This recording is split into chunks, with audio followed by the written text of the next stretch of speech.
Assalamualaikum, Sabah Akhir, good morning, Excellency Salim bin Mohammed Al Malik, General Director of ICESCO, Ms. Samira Al Malizi, Director of the National Library of Morocco, esteemed colleagues, ladies and gentlemen. We at Qatar National Library are so grateful and honored to partner with ICESCO and the National Library of Morocco for this training workshop. It is always an amazing partnership when our missions are aligned. And it's also a collaboration that is in commemoration of the Year of Culture between Qatar and Morocco.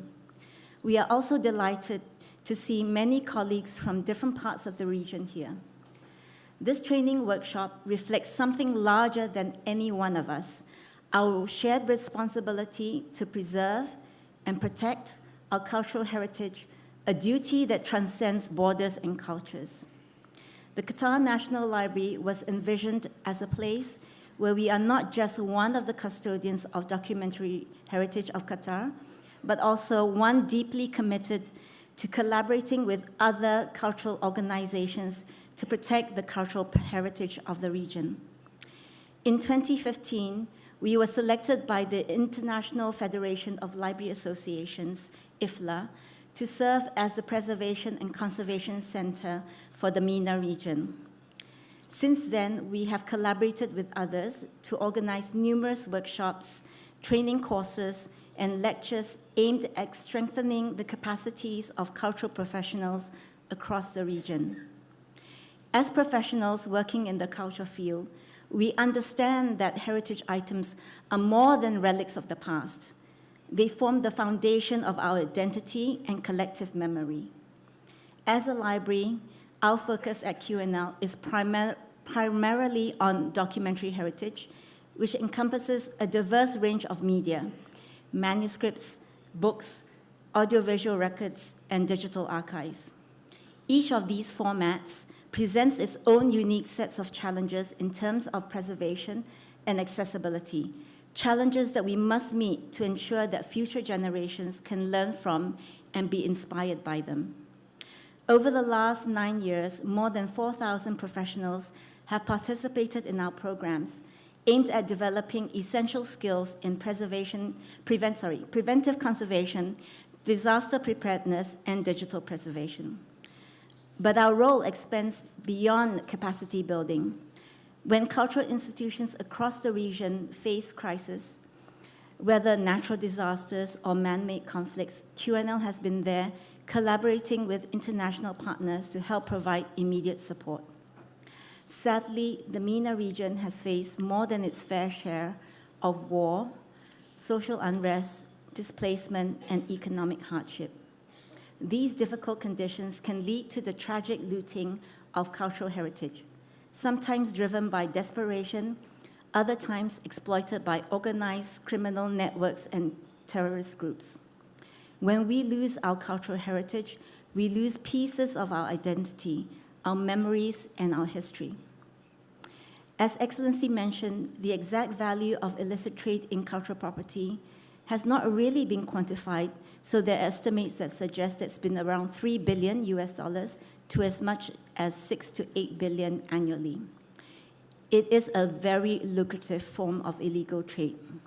What's more, with the rise of online marketplaces like eBay, Facebook, and Instagram, this has made the trafficking of cultural heritage even more difficult to monitor and combat.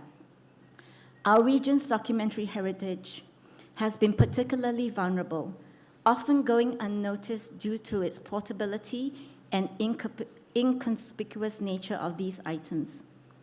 Fighting cultural heritage trafficking requires a multifaceted approach, robust legislative measures, effective law enforcement, international cooperation, clearer understanding of the trade, proper documentation, and provenance checking by libraries and archives and museums, and widespread public awareness. This is not a challenge any one country can face alone. Cultural heritage trafficking is a global crime with stolen items frequently crossing borders and sometimes circulating back to the region through to another country. To address this, international collaboration is absolutely essential. This spirit of collaboration is embodied in QNL's Himayah program launched in 2020. We launched it during the COVID-19 pandemic because while there was restricted movement of people, the illegal trade of cultural property still continued. And in some cases, for example, excavation sites, looting of excavation sites actually increased. Through Himayah, we have joined forces with regional and global partners like ICESCO and the National Library of Morocco to help support the fight against the trafficking of documentary heritage in the region. Over the next few days, the training will be about an important role that cultural institutions with collections can do to ensure the safety of their collections. The documenting and the cataloging of items are crucial steps in the fight against illicit trafficking. Detailed records establish the identity and origin of the items, making it easier to recognize and recover stolen items.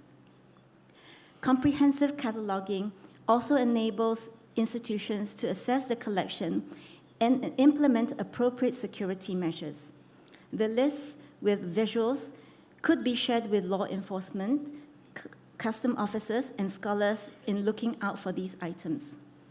Accurate documentation with visuals is crucial as evidence in legal disputes and investigations, without which it is very difficult for any repatriation efforts of the trafficked items to return to their homes because there is a lack of proof of ownership. A well-documented collection also reduces the profitability of illegal markets, as traffickers are less likely to target items that are easily traceable or recognizable. We hope that this workshop would also provide an invaluable opportunity to build long-lasting relationships.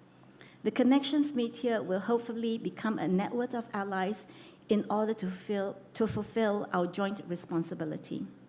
Once again, my heartfelt thanks to His Excellency Salim bin Mohammed Al Malik and the ICESCO team, Ms. Samira Al-Malizi and her team at the National Library of Morocco. You and your team's support and contributions have been invaluable in making this workshop possible. I hope you don't mind if I also take this opportunity to thank the QNL team, especially Maxime and Iman. And last but not least, thank you participants for your everyday dedication and work to protect and preserve the heritage of our region. Shukran jazilan.